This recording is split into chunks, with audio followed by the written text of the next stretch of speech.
Hello friends, blood के बारे में मोटा मोटा अध्ययन करने के बाद हम आए अब ब्लड सर्कुलेशन पर। इसके बारे में हम बात कर लेते हैं। तो ब्लड सर्कुलेशन है, उसका सर्वप्रथम अध्ययन किसने किया था, इसकी मतलब खोजकर्ता कौन थे? तो ब्लड सर्कुलेशन के खोजकर्ता थे विलियम हार्वे। अब रुधिर परिसंचरण का अध्ययन क्या कहलाता है? एंजियोलॉजी। रुधिर परिसंचरण का अध्ययन क्या कहेंगे? एंजियोलॉजी। एंजियोलॉजी बोलेंगे परिसंचरण अध्ययन को। और मनुष्य में किस प्रकार का परिसंचरण तंत्र पाया जाता है? तो बंद प्रकार का परिसंचरण तंत्र पाया जाता है मनुष्य के अंदर। और प्लाज्मा है, ये प्लाज्मा है वो बंद में नहीं काम करती है, इसका उल्टा रहेगा। प्लाज्मा केवल ब्लड सर्कुलेशन है वो बंद प्रकार का है, लेकिन प्लाज्मा है वो खुला परिसंचरण तंत्र है। मतलब बंद का मतलब हो गया भी नलिका के अंदर रक्त का परिवहन हो रहा है, और खुला का मतलब हो गया भी सीधा ही बिना नलिका विहीन परिसंचरण होना, वो क्या कहलाता है? खुला प्रकार का परिसंचरण कहलाता है। और ब्लड सर्कुलेशन को मनुष्य के अंदर पाया जाता है, तो ये दो बार हार्ट से गुजरता है, इसलिए इसको दोहरा परिसंचरण भी बोलते हैं। अब ब्लड सर्कुलेशन में मुख्य अंग कौन सा होता है? तो हार्ट, हमारा हार्ट है जो पूरे शरीर पूरी बॉडी के अंदर ब्लड को पंप करता है। हार्ट मुख्य अंग है, ब्लड सर्कुलेशन का मुख्य अंग कौन सा है? हार्ट है। हार्ट के बारे में बात कर देता हूँ। तो हार्ट की आकृति कैसी होती है? हार्ट मांसपेशी है, बंद मुट्ठी के आकार का लाल रंग का क्या होता है? अंग होता है। बंद मुट्ठी के आकार का लाल रंग का अंग होता है। और शरीर के किस पार्ट में पाया जाता है? लेफ्ट पार्ट में, लेफ्ट भाग में पाया जाता है। और दोहरी भित्ति से घिरा होता है, जिसे पेरिकार्डियम बोलती है। दोहरी भित्ति का मतलब क्या हुआ यहाँ कि दो भित्तियाँ होना, इसको बोलती है दो भित्तियाँ को बोले दोहरी भित्ति बोलते हैं। और उसको क्या बोले? पेरिकार्डियम बोला है, पेरिकार्डियम। और पेरिकार्डियम के अंदर मतलब दो भित्तियों के ऊपर एक नीचे होगी। इसके अंदर कौन सा पेरिकार्डियम फ्लूइड भरा रहता है, जो हार्ट की रक्षा करने के काम आता है, मतलब भारी घातों से रक्षा करता है। ये हार्ट के अंदर कितनी पार्ट होती है, कितनी कक्ष होती है? मनुष्य की मतलब हार्ट के अंदर कितनी कक्ष होती है? 4 कक्ष होती है। 2 होती है आलिंद, मतलब ऊपर वाले, मतलब लेफ्ट ऑरिकल और राइट ऑरिकल। और 2 होती है नील्य, लेफ्ट वेंट्रिकल और राइट वेंट्रिकल। 2 नीचे और 2 ऊपर पार्ट हो गए, तो कितने हो गए टोटल? 4 पार्ट हो गए। अब हार्ट का अध्ययन क्या कहलाता है? हार्ट का अध्ययन कार्डियोलॉजी। कार्डियोलॉजी अध्ययन हार्ट का अध्ययन कार्डियोलॉजी कहलाता है। और नर के हार्ट का वजन कितना होता है? 500 ग्राम, सॉरी 300 ग्राम। नर के हार्ट का वजन कितना होता है? 300 ग्राम। और मादा के हार्ट का वजन कितना होता है? 280 ग्राम के लगभग होता है। अब मनुष्य का हार्ट है वो 1 मिनट में कितनी बार धड़कता है? 1 मिनट में 72 बार धड़कता है। मतलब 1 मिनट में 72 बार धड़कन होती है मनुष्य के हार्ट की। अब धड़कन में एक धड़कन, आप सोचिए कि एक धड़कन में कितना पंप रेगुलेट करता है हार्ट हमारा? 70 ml रक्त है वो आगे पंप करता है, जिसे हम बोलते हैं स्ट्रोक आयतन। स्ट्रोक आयतन। अब पंप का कार्य किसके द्वारा करता है? उन्हें क्या कहते हैं? भी हार्ट है वो हमारी पूरी बॉडी के अंदर परिसंचरण करने के लिए ब्लड को किसके द्वारा करता है? रुधिर वाहिनियों के द्वारा करता है, जो क्या शिरा धमनी बोलती है, जिनको मतलब आर्टियोल और वेन्स बोलती हैं। इस धमनी के अंदर शुद्ध रक्त होता है, O2 युक्त रक्त बहता है, वो होती है धमनी। और विशुद्ध मतलब CO2 युक्त रक्त बहता है, उन्हें कहती है शिरा, वेन्स बोलती है। अब इसके 2 अपवाद है। अपवाद क्या है कि फुफ्फुसीय धमनी है, उसके अंदर अशुद्ध रक्त बहता है। मतलब धमनी में बहना कौन सा चाहिए? शुद्ध रक्त, लेकिन फुफ्फुसीय धमनी में अशुद्ध रक्त बहता है। और फुफ्फुसीय शिरा के अंदर शुद्ध रक्त बहता है। इसका उल्टा हो रहा है। ये उल्टा क्यों है, इसके बाद इसकी चर्चा मैं बता रहा हूँ अभी। हार्ट के अंदर ये हमारा हार्ट है, तो फुफ्फुस शिरा और फुफ्फुस धमनी थी, उसके अंदर शुद्ध अशुद्ध मतलब उल्टा रक्त बह रहा था। तो वो क्यों बह रहा है? तो ये हम हार्ट के बारे में थोड़ा सा मैं बता देता हूँ आपको। मान लीजिए कि ये हमारा क्या है? हार्ट है। ये हमारा हार्ट है। हार्ट क्या है कि पेशी होता है, पेशी संरचना है, जिसके डिवाइडेशन हो गए, 4 भाग हो गए। ये हो गया लेफ्ट ऑरिकल, मतलब एल ए लिखते हैं तो राइट, लेफ्ट का मतलब बायां आलिंद। ये हो गया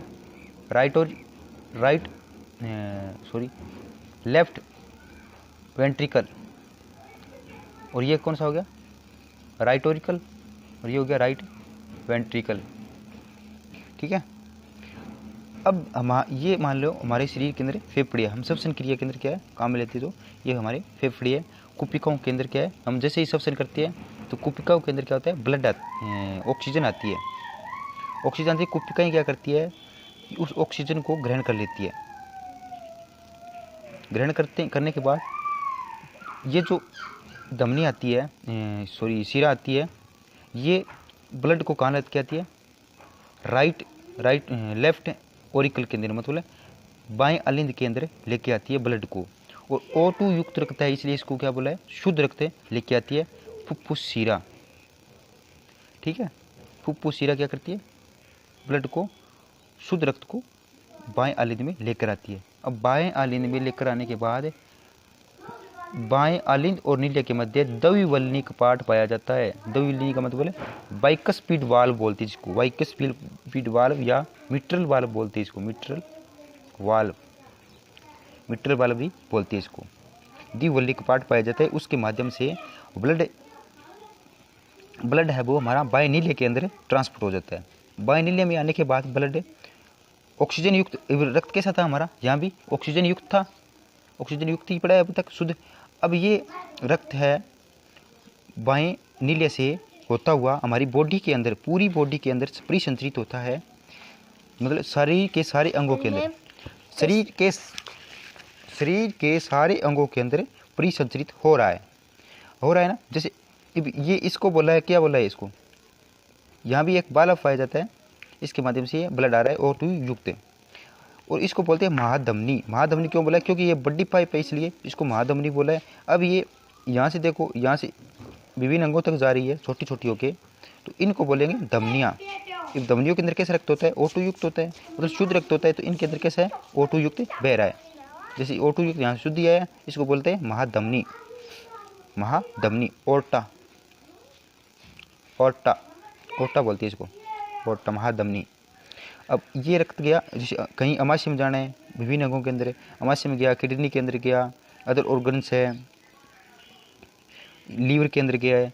अब यही रक्त यहाँ से काम में लेने के बाद, मतलब ऑक्सीजन है, अन्य पदार्थों को पहुँचाने के बाद यहाँ से वापस की क्रिया के फलस्वरूप क्या है, अपशिष्ट उत्पाद बनते हैं।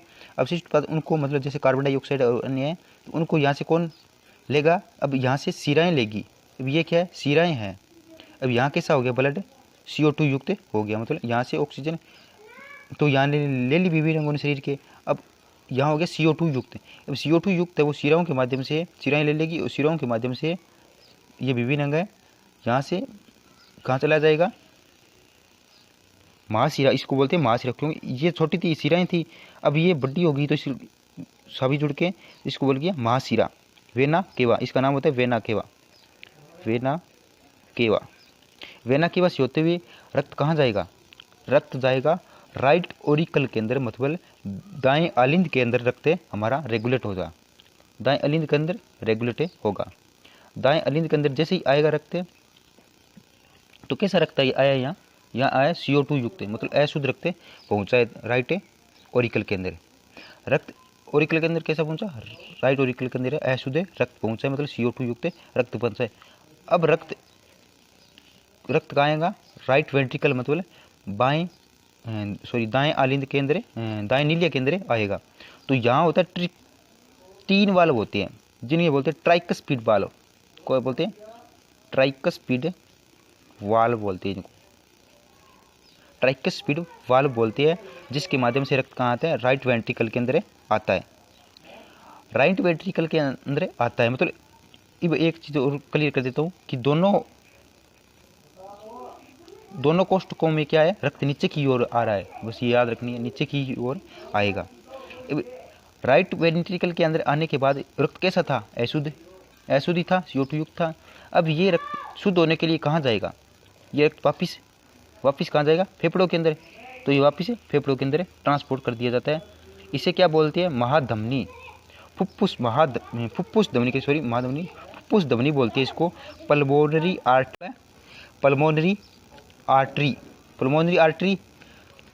आर्टरी क्या करती है, अशुद्ध रक्त को फेफड़ों के अंदर भेज दिया। अब यहाँ को इस रक्त को क्या ले लेगी, मतलब यहाँ 2 अलग अलग भेजा जाता है यहाँ से, तो ये दोनों कुपिकाएं वापस ले लेगी रक्त को, और वापस O2 युक्त ऑक्सीजन हम जो श्वसन में ले लेती है वो वापस फुफ्फुस शिरा के माध्यम में पल्मोनरी वेन के अंदर भेज देगी। कौन है?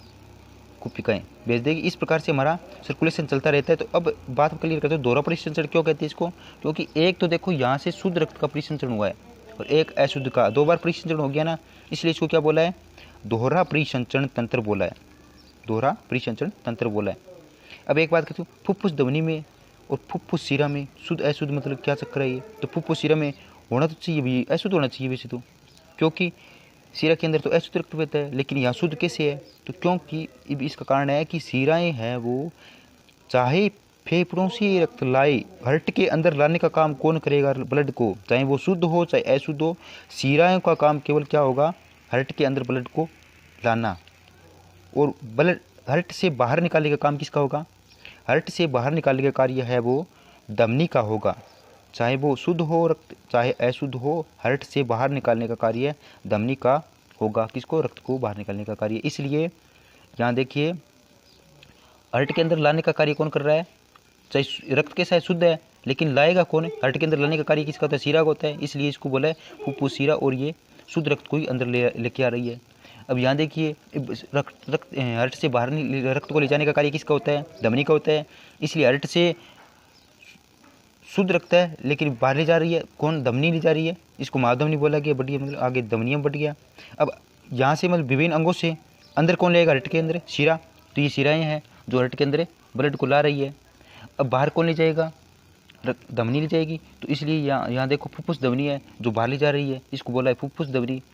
तो मतलब हार्ट के अंदर लाने का काम शिरा का होता है, और हार्ट से बाहर रक्त को ले जाने का किसका काम होता है? धमनी का होता है। ये थोड़ा सा कन्फ्यूज का टॉपिक है, लेकिन इतना हार्ड नहीं, थोड़ा सा समझने के बाद ये समझ में आ जाएगा।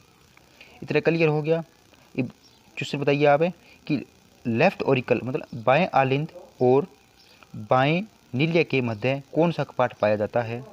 ये बात क्लियर कीजिए कि बाएं आलिंद और बाएं नीलिया के मध्य कौन सा कपाट पाया जाता है? द्विवल्ली कपाट पाया जाता है। द्विवल्ली विट्रल वाल्व या बाइकस्पीड वाल्व बोलते हैं इसको।